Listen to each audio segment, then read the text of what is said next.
right? Whenever he's going in and out, he does a fin. Oh! Oh, God, Yes, he definitely did hurt him. Oh, that's it.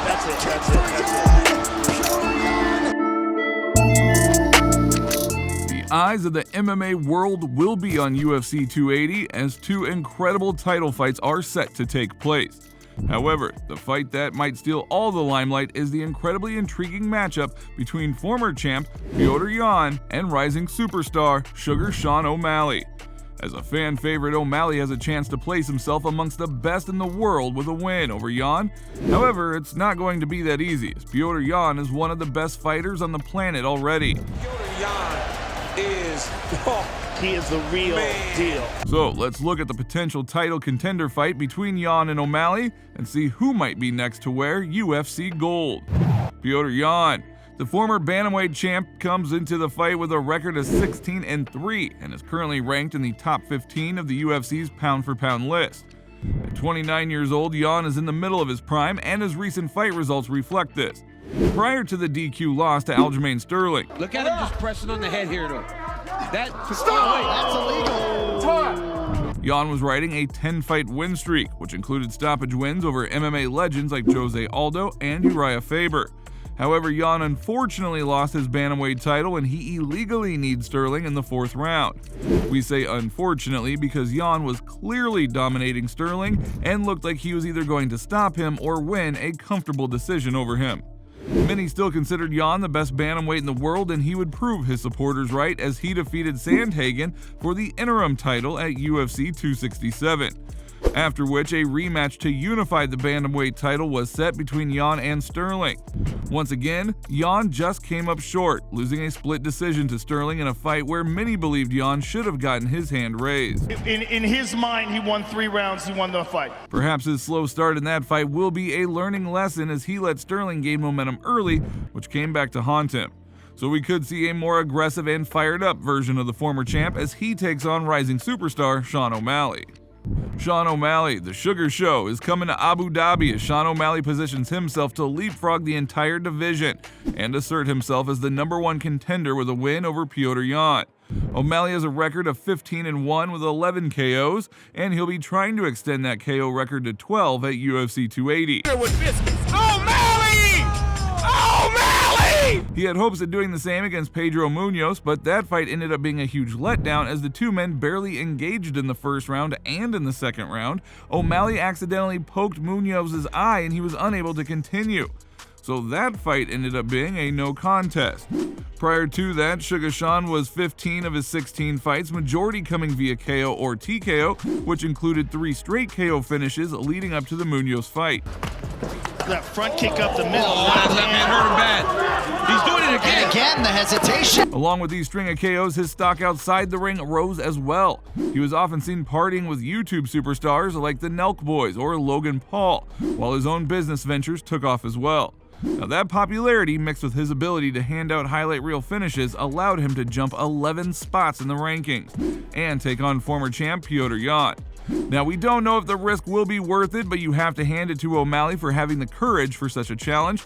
So before we get to our fight predictions, let's break the matchup further. Striking.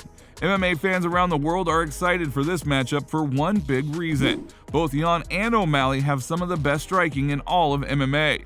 Yan has 7 KO victories to his name and currently averages 5.45 strikes per minute, which is well over the UFC average of 3.39.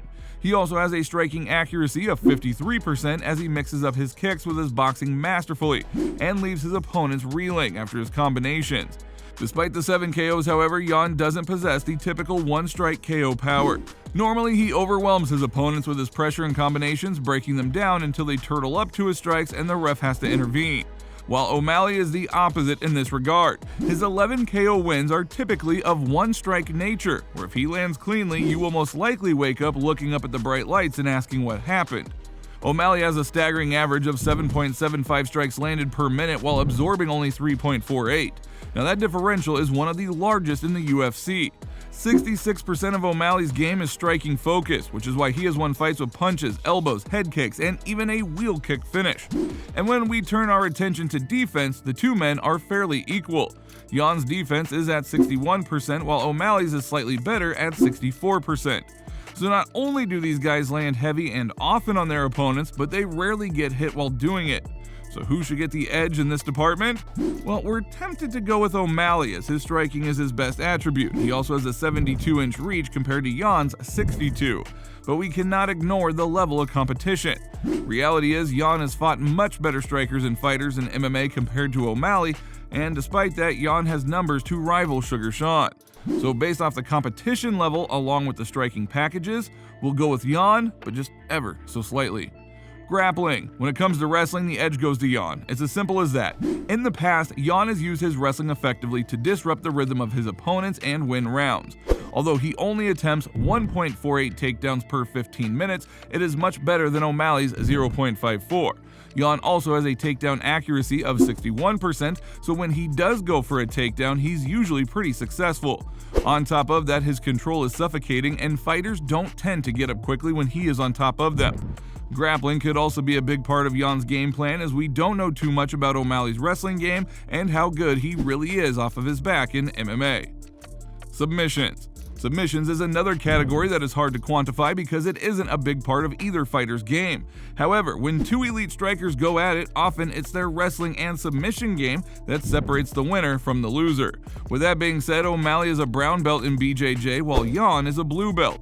O'Malley has also competed in submission grappling events such as Quintet Ultra, where he submitted Takanori Gomi. He also came in third in the Grappling Industries event. So based on O'Malley's belt ranking and his recent submission event history, we'll go ahead and give him the nod. However, we'll be really surprised if either man gets submitted at UFC 280. The X Factor. For Petr Yan, his X factor will be his experience. The truth of the matter is that O'Malley shouldn't be fighting someone like Yan if we're to go by the ranking system.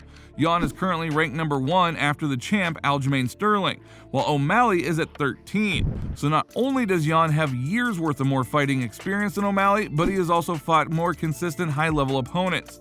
O'Malley has yet to beat a top 10 bantamweight, while Yan has been the king of the division and according to many should still be regarded as the best bantamweight on the planet. So the vast gap in experience should play a big factor in this fight. While for O'Malley, the X factor will be his striking. Now that may be strange to say as his striking is his best attribute, but we simply haven't seen if his striking will translate against the upper echelon of the division. O'Malley tends to fight these clean fights where he controls the distance and lands punches and kicks with pinpoint accuracy, and hey, that is all good, but it's a different thing to do that against someone like Paiva than it is to do against Petr Yan. The only high-level fighter O'Malley has really faced is Chito Vera, who got the best of Sugar Sean, and he did so by making the fight dirty and chopping away at O'Malley's legs. So we'll just have to wait and see how much O'Malley has improved since, and if he's truly ready for this big of a leap in competition. The prediction. The current odds of this fight reflect how monumental this victory would be for O'Malley.